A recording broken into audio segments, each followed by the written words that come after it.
Good day again everyone. Mag-test tayo ng unit. Biyaheng Iligan City ulit. So, brand new Tokyo Marui Haikapa 5.1. Hindi natin tinetest ito. Tokyo Marui Haikapa 5.1. Made in Japan. Plastic slide and plastic outer barrel. So, sikat to sa mga builders. So, sa mga mahilig mag-custom, ito yung base unit na ginagamit nila. Very accurate. And then the other one is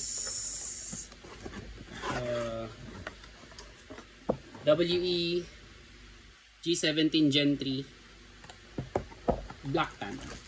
So ito yung unit. Ayan, napakaganda. Gen 3 Black Tan. Ito yung mag-catch niya, maliit. So, check natin yung magazine kung walang leak.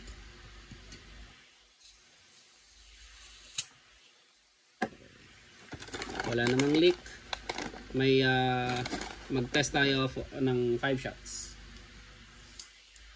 Ang kagandahan ng mga WE Glock is napakatigas ng magazine spring.